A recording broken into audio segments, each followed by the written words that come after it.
What's up, Eagles Nation? This is Miami Fan here with another edition of the season of the Fan, Philadelphia Eagles, 2019-20 season, of course. And the Eagles, now we're in week 13, Thanksgiving week, of course, for the NFL. Hope you all had a wonderful Thanksgiving and had a safe, shopping out there. Yes, with, of course, the official start to the holiday season. So it's the official start of the holiday gift buying season, even if you're buying gifts for yourself right now. And we'll get around to the gifts for others as the weeks go on. But no, happy holidays, of course, to all, and I hope you all had a wonderful Thanksgiving and Black Friday and basically Thanksgiving weekend shopping, basically, right? Goes on throughout the weekend, but I myself, had a pretty good one, so no complaints there. Obviously, Thanksgiving, as far as the football is concerned, well, we were given an early treat, or for Dallas fans, I guess the meal didn't go down so well for them. Because unlike the Eagles,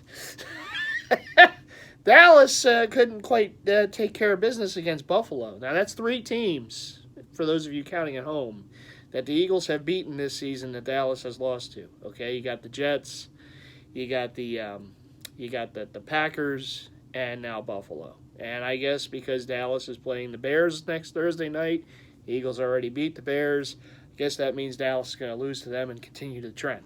But no, it only matters, obviously, if the Eagles can take care of business in what's in front of them. And look, they know what's in front of them. We know what's in front of them. You got a bad Dolphins team, although they have played better in recent weeks, but you still got a bad Dolphins team in their building, Hard Rock Stadium, of course, in Miami.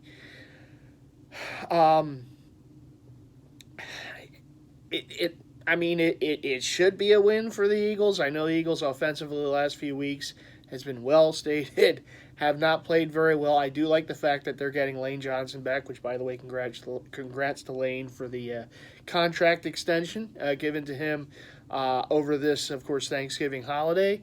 Obviously that's a big plus when you get him back. Their record without him in the lineup with Carson Wentz is not very good over the years, and so it's good to have him back. We'll also get Brooks back, Brandon Brooks, of course, on at right guard.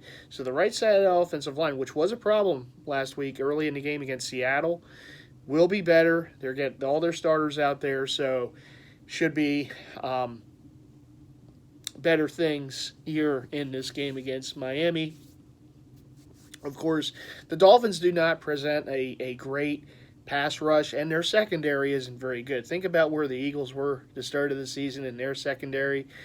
That's pretty much what Miami is, and as we know, that's not good. So, look, if this offense, and I understand Jordan Howard's not going to play again, and what would an Eagles week be without another player possibly in and out or out of the lineup, right? So you got Zach Ertz right now who's questionable for the game, and we'll see. But regardless, this offense should get right against the Dolphins, even though it's on the road.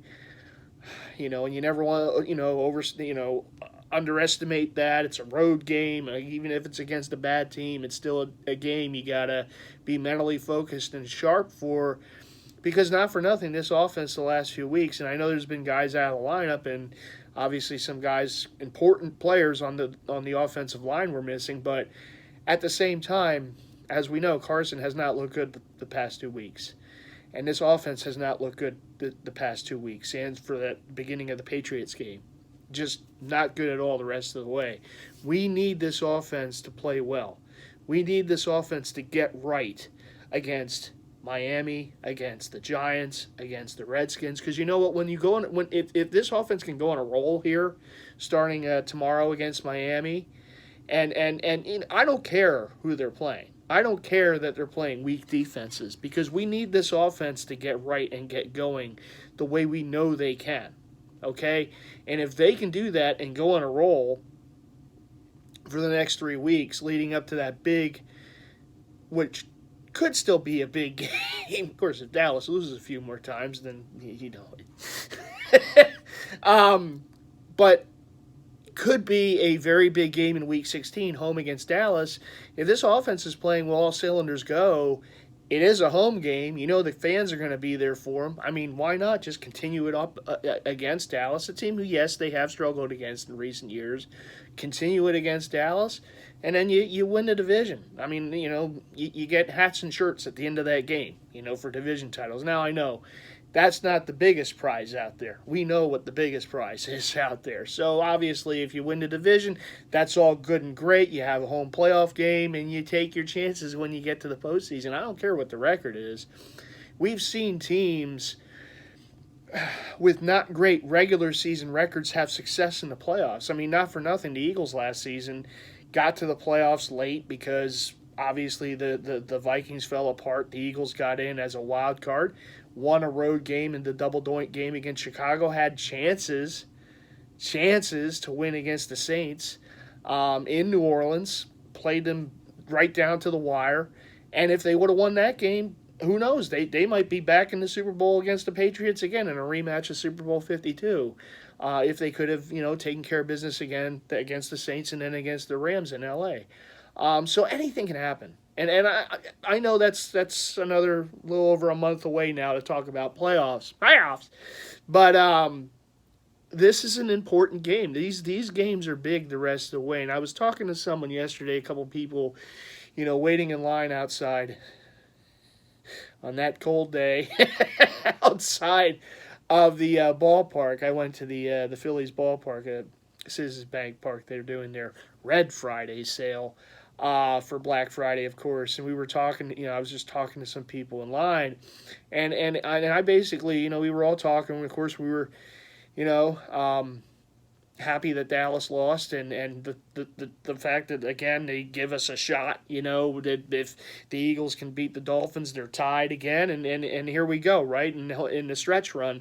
That's all you want. It's like I've been saying in these recent weeks, they're still going to be alive because of the division they're in. It's not their fault, okay? It's not their fault that you got two teams in this division there basically, playing for, where they're going to be drafting in the first round. And the other team in Dallas, which is Jekyll and Hyde, you can't figure out who they are week to week. I mean, that's not the Eagles' fault. I mean, the Eagles have had their own issues, as we know. They've been very inconsistent. Now, the hope is because they're starting to get guys back, healthy, hopefully, they can find that cohesiveness. They can go on a run. I like the way this defense has played, not just the last 2 weeks, but going back even before that. Really started in Buffalo. A team that Dallas.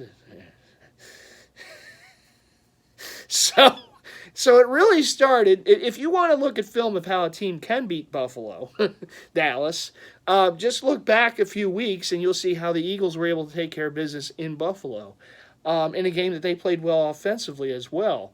Look, they hung 30-plus points on Buffalo, okay, in their building.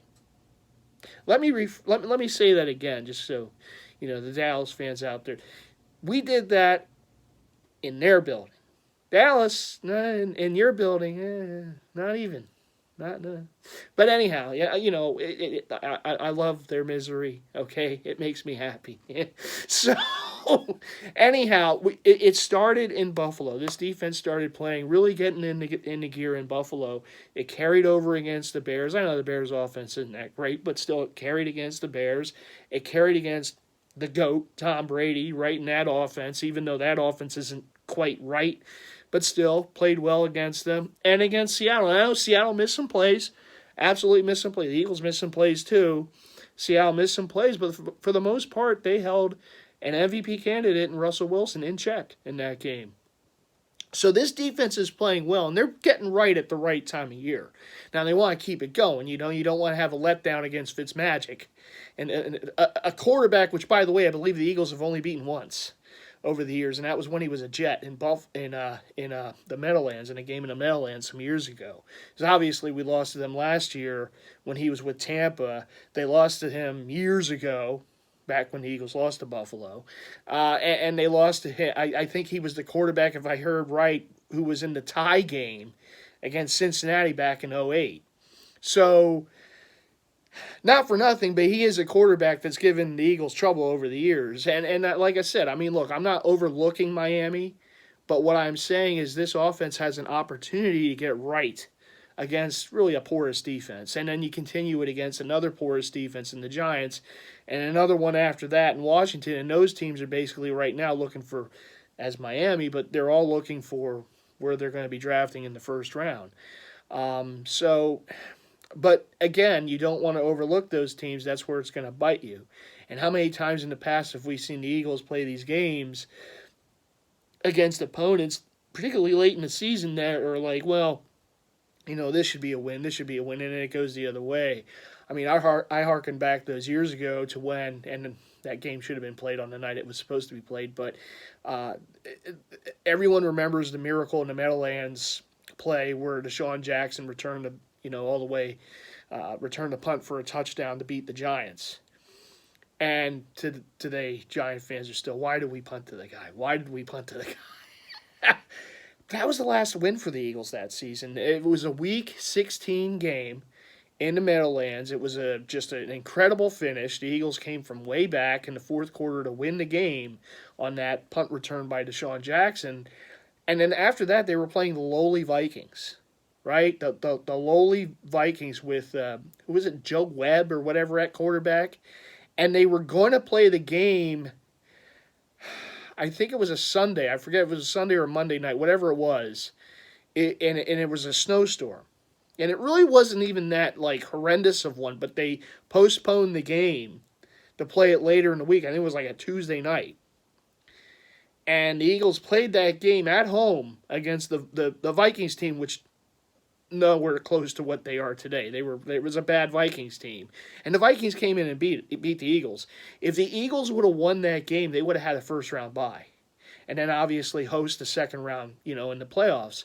And what happened was, obviously losing that game, the Eagles, lost their chance of getting a first-round bye, and they had to play the Packers at home in the wild card game, and the Packers went on to win the game. And that was the year the Packers, as a wild card team, went on to win the Super Bowl against the Steelers. And their first win in the playoffs was here against the Eagles. Mike Vick, his quarterback and everything. I still remember that last touchdown or last throw he tried to make in the end zone with Riley Cooper, and it was picked off by Tremont Williams, who's still with the Vikings, still with the Packers. And, of course, Aaron Rodgers, and, that just started their whole, run. And they got in kind of luckily, too. And then they came in here and won, and I think they went to Atlanta and won. And I forget where they won after that in the title game. It was in San Francisco, wherever it was. But they won 3 straight, road playoff games to go to the Super Bowl, and then they won the Super Bowl, which is the only Super Bowl win that they've had so far with Aaron Rodgers there at quarterback. But it started here. And unfortunately, if the Eagles just would have taken care of business against a lowly Vikings team, they would have had the first round bye. Maybe they don't even play the Packers. Who knows? Who knows how history may have changed if freaking Joe Webb didn't come in and beat the Eagles. I mean, his wizard, that snowstorm, they come in and push the game back. It's just, but that's one of those things. That's like a cautionary tale, and that's one of those deals where it was a game on paper where it should have been a win. I mean, it should have been an easy win. A home game against a team basically getting ready for the offseason. And it was a low scoring game, if I remember. It was just kind of an ugly game, and the Vikings made just enough plays to win the game. And then we had to go up against Mr. Discount Double Check in the first round of playoffs, and we remember what happened. So don't overlook the Vikings, the Giants, who you have to play twice in like a span of 4 weeks or whatever it is, or the Redskins. And I get that on paper the Eagles have the easier schedule. It just is.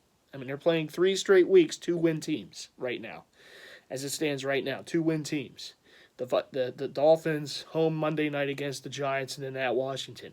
Every game the rest of the way is going to be a home game, because the Eagle fans are going to be there in Miami, they're going to be there in Washington, they're going to be there at the Meadowlands at the end. Every game the rest of the season is a home game. There is no reason for this team going forward not to have success, not to win a division championship, make the playoffs, have a home playoff game in the wild card round, because they're not going to have a first round bye. But have a home playoff game in the wild card round, you win that one, you never know what can happen. The team can go on a big run. We've seen this before. We've seen this movie before, not just with the Eagles, but with other teams in similar situations. But you got to get right. And the players got to make the plays. The coaching staff has to do a better job.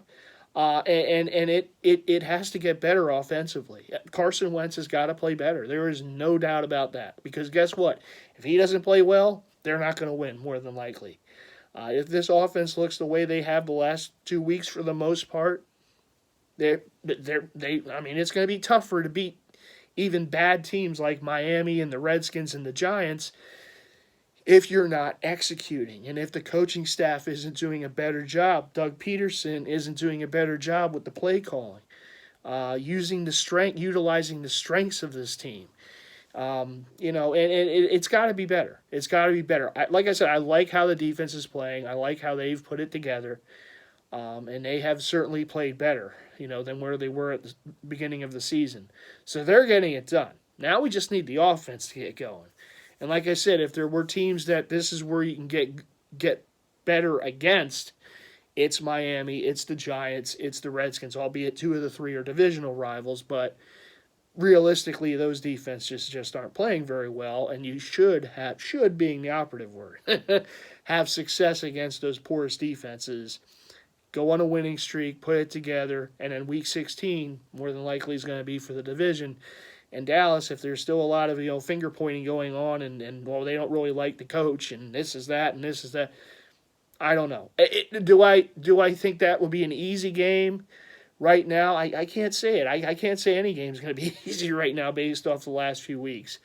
But like I said, I've seen this team make a run before. We know that they're capable of doing it, and they just have to do it starting tomorrow, afternoon game against the Dolphins. Win that game. No excuses. No excuses. But as I told those guys in line, and I'll say this in the video, hey, if they can't beat the Dolphins or the Giants or the Redskins, they don't deserve to be in the playoffs. I mean, that's just it. Yeah, you lost to New England and Seattle, 2 very good teams. It was both winnable games. It was at home. You had shots in those games to win. Didn't do it. It is what it is. Right now, those games are in the past. It's done. We can't do anything about them now. But they have to take care of their business against these porous teams right now. It's all in front of them. As bad as it's been the past few weeks, as horrendous as this offense has been, there's been injuries, there's been inconsistencies, people looking at Carson, people looking at Doug, what are these guys doing, blah, blah, blah. It's been all the talk on the Sports Talk radio. As poor as it's looked, if they put a winning streak together here, 3 straight going into that big, crucial Week 16 home game against Dallas, the outlook's going to look a whole lot different. And again, I don't care if they're playing the Dolphins or the Redskins or the Giants. It doesn't matter. I want this offense to look good. I want this offense to get back to playing the way I know they can play. For Carson Wentz to play the way I know he's capable of playing. And I know the receivers are still not going to be the top of the top, but you still got to get it done. There's no excuses. Absolutely no excuses the rest of the way to lose games. Against bad teams. These are the teams you got to beat. These are the teams that you got to establish that dominance against and take care of business going up against that huge game in Week 16. But for that game in Week 16 to matter, you got to take care of business here. Got to take care of business here. Because you know what? Worry about what they're doing. Let Dallas, if they're going to self-implode against the Bears and the Rams the next few weeks, that's on them. The Eagles can't do the same thing against teams like the Dolphins, the Giants, and the Redskins. So take care of business. Win those games. They're winnable games. Like I said, every game the rest of the way is a home game. The fans are going to be there. They're going to be making their noise. They're going to be overtaking those stadiums. The other fan bases have pretty much given up those teams. So it's going to be home games the rest of the way. But the Eagles have got to take care of business of it on the field of play. And the coaching staff has definitely got, particularly offensively, has definitely got to do a better job. Better job. Like Andy Reid would always say, got to do a better job.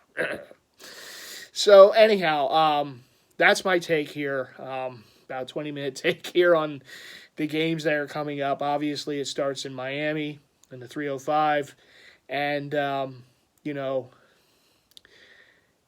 I feel they can win these games. I feel that they can, go in that run, but they got to do it. And, we're going to have to see.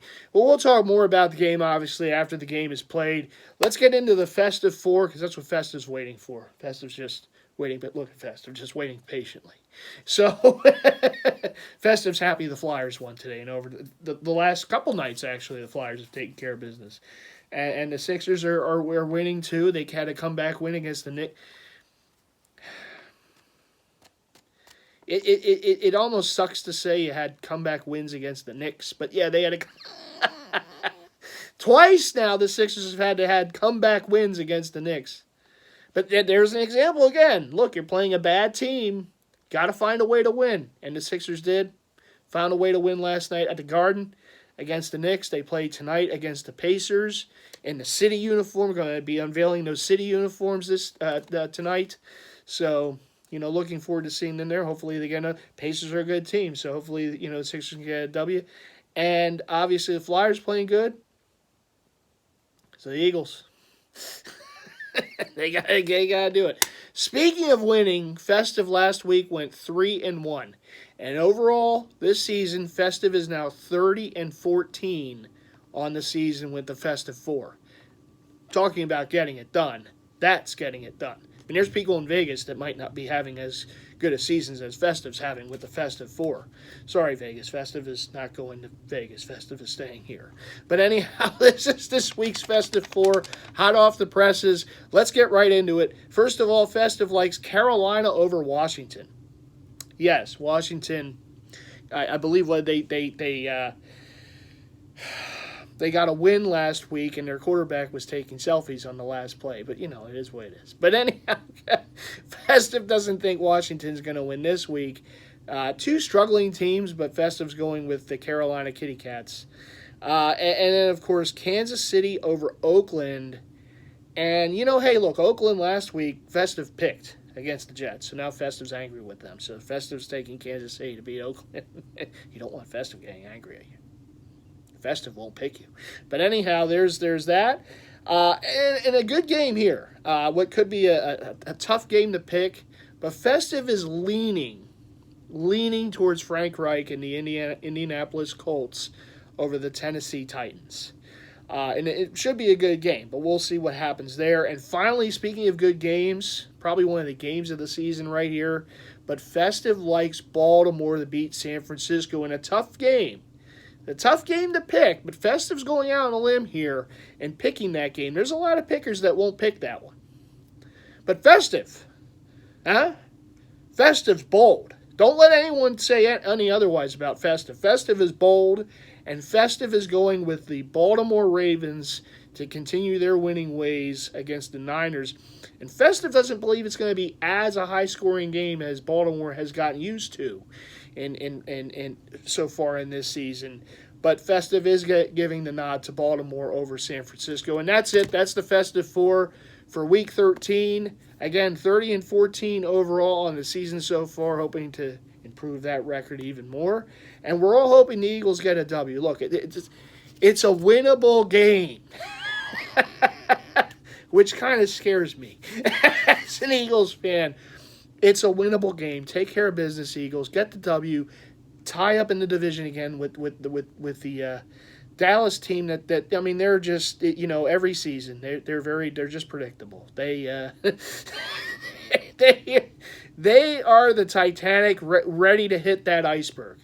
Every season there's an iceberg, and they can't avoid it. They're going to hit it eventually, and they're going to start going down. And as an Eagles fan, I love it. But anyhow, I'll love it even more with a win tomorrow against those Dolphins. Don't overlook them, Eagles. Play them tough, okay? Take care of business, establish the dominance early, and ride it to a victory, because we need a win. It's been a few weeks. We need a win. Come back home for a big Monday night matchup next weekend against the Giants. Get a win there. Get a win against Washington, and here we go. It's right there for them. The division is there for the taking. As poor a division as it is, it doesn't matter. It's there for the taking. Go get it. Get it. Get it away from that damn Dallas team. But anyhow, that's going to do it. for this week, for the pregame vid, I guess, and the Festive 4. Hope you all enjoyed. Let's go Birds as always. Big game tomorrow in Miami. Get a W, Eagles. Get a W. And we'll be hopefully talking about a win in our post-game report. All right, everyone. Take care. Bye.